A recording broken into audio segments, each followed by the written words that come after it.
Salut, bine v-am găsit, sunt Marius de la Blogger.ro și vă invit să urmăriți în continuare unboxing-ul smartphone-ului Orview A5 Quad, un telefon deosebit de accesibil. La numai 599 de lei vine cu un procesor quad-core. Voi desface cutia și vă voi arăta ce se află înăuntru. Certificatul de garanție de la Orview, o licență de antivirus Mobile Security pentru Android de la Bitdefender, telefonul, care are, după cum bine puteți vedea pe această folie care acoperă ecranul, conectivitate 3G, capabilitate dual SIM, adică avem două caractere care sunt active în același timp. De pe o caracteră putem realiza apeluri, iar de pe cealaltă putem în același timp să intrăm pe internet. Avem o cameră de 5 megapixeli cu autofocus, procesorul quad-core, ecranul de 4,3 inch cu rezoluția 800 cu 480 pixeli și sistemul de operare Android Jelly Bean 4.2. Pe partea din spate camera, un difuzor. Pot să vă spun că telefonul este foarte plăcut la atingere, are un design mai mult decât reușit din punctul meu de vedere. Haideți să iau această folie de pe ecran, să vedem ce se mai află în interior. Bateria, încărcătorul, cablul mini USB, un set de căști, un capac pentru spatele telefonului, de o altă culoare, iată, roșu și negru, manualul cu instrucțiuni. De fapt, aceasta este o folie, aici este manualul cu instrucțiuni. O folie pentru protecție ecranului, foarte utilă dacă vreți ca ecranul vostru să nu se zgârie. Și o foaie cu un feedback pe care îl puteți trimite la Orview pentru a spune cum vi se pare telefonul. Acum voi pune și bateria.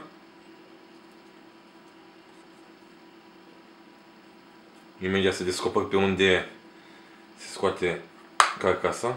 Ok. Cele două sloturi pentru caracterele SIM.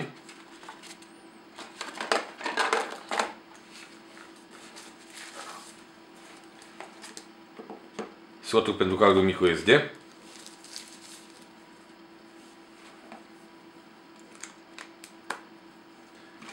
Voi menționa și caracteristicile telefonului în timp ce acesta se va aprinde.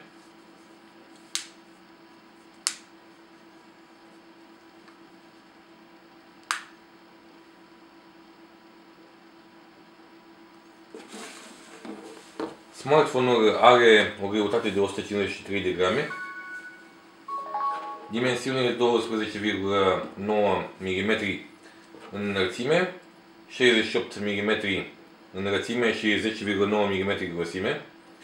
Vă spun că este foarte, foarte ușor de ținut în mână.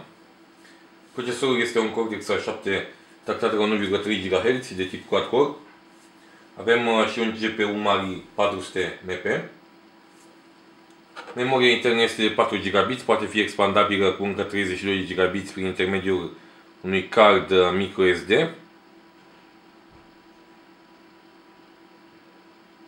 Bineînțeles, acum avem setările telefonului și acum am aprins smartphone-ul, care are un meniu foarte user-friendly.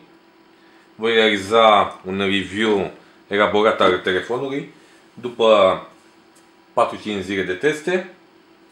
Deocamdată vă spun și că vă puteți bucura de conectivitate Wi-Fi, dar și puteți să realizați clipuri de calitate cu ajutorul camerei. Telefonul are pe partea de sus un fagec de 3,5 mm. Pe partea stânga nu observ niciun element, bine, nu am închis prea bine carcasa, însă asta nu este o problemă foarte mare. Partea dreaptă se află cele două butoane pentru volum și butonul pentru închidere, pornire aparat sau blocare ecran.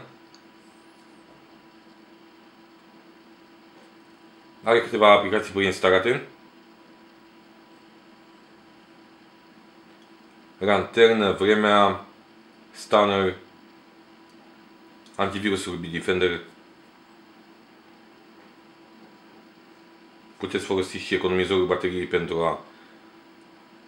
Iată, încă 6 ore de standby. De fapt, nu neapărat de standby, de utilizare continuă. Poate să reziste acest telefon încă 6 ore dacă este utilizat pe internet pentru navigare. Bateria este încăpătoare, este de 1700 mAh și poate rezista în standby până la 212 ore. Eu vă mulțumesc pentru atenție, aștept părerile voastre despre acest unboxing și vă invit să îmi recomandați alte gadgeturi review pentru analiză video și pentru review-uri. Aștept părerile voastre despre acest review.